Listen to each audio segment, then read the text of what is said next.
This video is powered by the pros at Pascal Air Plumbing and Electric. Arkansas owned, Arkansas operated. GoPascal.com. Mike, I was trying to describe, I felt this morning just sort of blah, and it's not, I'm healthy, physically healthy. My emotional state, you could describe it as being a little bit out of it for a number of reasons occasionally, but I woke up this morning feeling exactly the way I walked out of AT&T Stadium. It felt like, how did that happen, I think, is the way I'm still trying to frame it. So I'm glad we got you here. Now you can explain it to all of us, man. How did that happen?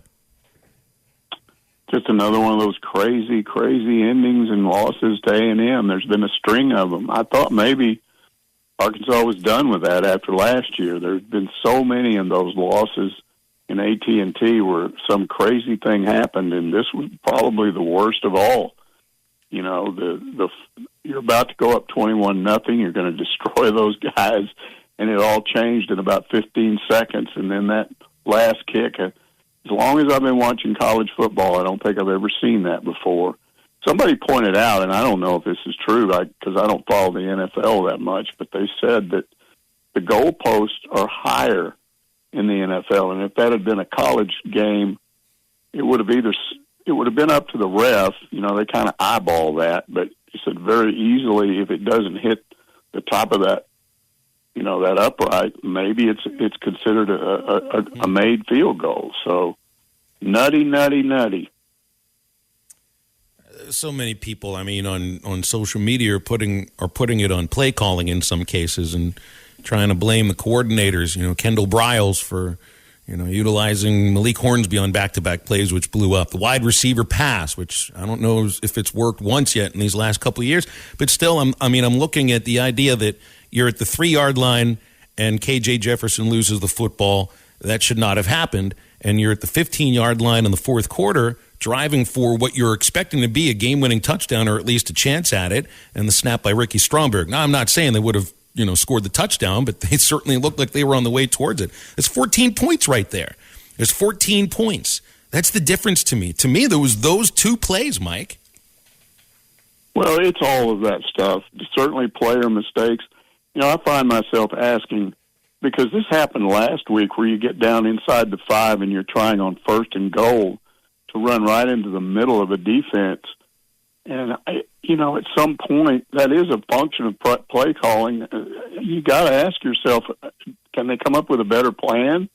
Because KJ got put into that situation. And then there's this idea, he has a tendency at the goal line to reach and try to stick that ball. As a coach, I would absolutely forbid anyone carrying the ball to do that because you're offering that thing up. If it doesn't go across, it can be easily knocked away. So I don't know if there was ever a discussion about that. I do agree with some of the complaints about play calling because I saw it last week. Now, last week it wasn't the trick play stuff that we've saw so many complaints about the first 2 years. It sort of resurfaced in this game. And I got to tell you, some of these fans got what they asked for because ever since we first heard this stuff before spring football ever started about Malik Hornsby, they're going to use him as a receiver. And people got so excited, and I'm thinking, why? You're loaded with receivers. Why do you need him to do that? And I think I've said that I was much more impressed with Malik in preseason camp as a backup quarterback. He really developed a lot better. He looked more confident back there. I never wanted to see this guy as a wide receiver or throwing passes back there, for that matter, on a trick play. And so that blew up. And the problem, especially with that, was that you had a drive going with Dominic Johnson for the first time he appears this year, and he's just shredding those guys. And you're going, yeah. And then all of a sudden he goes to the bench, and we've got 3 of these things involving Hornsby. And you're like, what was that all about? But to me, an even bigger problem, and I don't know how you do this, but if I'm an offensive coordinator, I watch my body of work. I sit there week to week and I watch the plays that are called and I say, what works and what doesn't work? And it's just so obvious to me because I've done that. I've gone back and looked, and on scoring drives, it's mostly running plays with a few mid-range to deep balls thrown in. It's not these lateral throws or throws into where the linebackers are. It's running it, and then, throwing a chunk play. And that's what sustains a lot of these drives.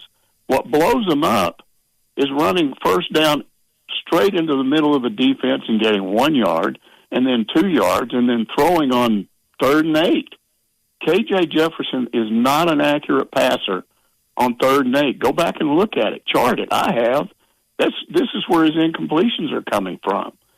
So, to me, you avoid that, and yet we just see it over and over. So all of that was, if you really want to break it down, you got to consider all of it. Here's the problem I have, and I know some people are going to get angry about this. I don't think A&M is that good. We'll see by the end of the year.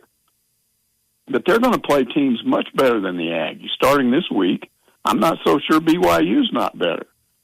I feel like it's a game they gave away. And there were a lot of reasons, player mistakes, but also, to me, the play calling has got to adjust. Go and look at what works for you and stop calling up plays that don't work. That's just me. That's what I see. Well, yeah, and I agree. I mean, the wide receiver pass hasn't worked in the last 13, 14 games, so I'm just not sure if that's something that's, if that's something you just ball up out of the, tear out of the playbook, ball it up and throw it into the shredder as quickly as possible. Here's the question, that's rolling around in my head. When I look at Sam Pittman, I see every single thing about him as a head coach says, wow, except for one area, and that is play calling. I don't know how involved he is. I don't know the conversations that he has with his offensive coordinator, Kendall Briles. I don't know what the dynamics are there. I'm still not sure what he believes when it comes to play calling, because that is a component of being a head coach. You can be a Petrino and call these plays yourself, which is fairly rare, or you can be a guy that oversees that, and then you get into meetings and you go, wait a minute here. You gotta explain this to me. What are we doing here? And that part of it, I still have questions, because I think that's a part of what you do when you transition from an assistant coach to a head coach. You have to be the guy that oversees the offense and sort of does the critical analysis and comes back in meetings and go, wait a minute, this didn't work. And that's the part I don't know about. Well, I mean, really, what's been working? It's been running over the left side. I continue to be impressed by Luke Jones and Brady Latham. I think Jones has opened up a lot of holes. We saw that over this past weekend against Texas A&M too. And I think when you think of not just Sam Pittman, but any former offensive line coach that finds a way to become a head coach, like they've built the team in the likeness of what an offensive line coach would like to see. I mean, it's two runs for every one pass. He loves the offensive line. He said that openly. You got a great group of running backs. So, I would just expect that when you get things rolling on the ground, which they did that entire first half, it was just rolling and rolling and rolling. I mean, that's where I scratch my head too, Mike, because you got the O-line coach. You've built the team to do what they did on the ground. So, yeah, I guess I scratch my head at that too. Yeah, and then the other part of this that is still kind of rolling around in my head, I don't know if you've noticed this, and I don't think it's just how much time they spend on the bench. The defense seems to be greatly affected by whether the offense is successful or not. When they came back on that last drive and scored and got Arkansas into a position where a field goal wins it, but now you got to get the ball back. I thought the defense they've been struggling, and they bowed up and forced the punt and got Arkansas in a position to go down and win the game with a field goal. And so that is, it's just interesting the way when the offense bogs down, it seems to affect the defense coming back out on the field. I'm not sure why, but that's what I've observed. It's interesting. I mean, and what we didn't see very much against A&M, which we certainly did see the first 3 weeks, are big plays made by your defense. I mean, they haven't forced a turnover in a couple of weeks. got none this past weekend, and got into the backfield quite a bit. But I mean, one aspect that A&M I was impressed with, like I think they've got one playmaker at running back, one playmaker at wide receiver. Max Johnson saved the game for them with his legs just by avoiding, what do you think, 3-4 sacks perhaps? It's not like he's a world beater with his legs, but he kept away from getting down to the ground, 6, 7, 8 yard loss. And the Arkansas defense, it felt like they had chances to make those plays, but Johnson just got away from them. Well, in some regards, again, they were lucky. I have to say this: A&M has been very lucky in this series, and they were in that game. They had 3 fumbles. They got on all of them. He was so close to being down, and there were 2 or 3 drives that were sustained with him just kind of heaving the ball up in the air, and it just happens to come down to a guy that's. I don't think that was all skill. That's what I'm saying. I mean, I went back and looked at some of that, and if I'm just an impartial observer, not really into either team, I would just think, wow, boy, did A&M get some breaks in that game. Yeah. So it's not all criticize Arkansas. I mean, we sit and we talk about these mistakes, and it came down to a crazy, wacky missed field goal that he probably wouldn't miss 1 time out of 10 in that situation because he's such a good kicker. And it was just heart-wrenching to watch him, after the game, just distraught, or as the clock ticked down. It really affected him. He's a young man. He's got a lot of confidence. I've been around him, and he really has a lot of confidence. And, to win a game is great when you're a field goal kicker. But if that's what you're going to do, you're going to lose one, too, sooner or later. And that was a hard one to lose. It really was, Mike, and it was hard to watch there at the end. And looking forward to this week, you talked about some of the lucky things, the balls that had to bounce the right way for A&M. You pointed out some of the mistakes, some of the shortcomings of this Arkansas team, which I think we've all known for a couple weeks now. I don't know if anything happened in the game on Saturday that just was out of left field, but as far as your confidence level going into Alabama week, is it a lot less than it was before Saturday's game? And if so, by how much? Yeah, it's caused me to question some things because I know they're about to play a team that's much better than the one they just lost to. Now, look, the way football goes, you can do that. You can play a better team and beat them and lose to the team that's not as good. Maybe they get fired up. In the old days, guys, and it's not really that much farther back. I mean, there was a time when we were always, the media was around those players a lot.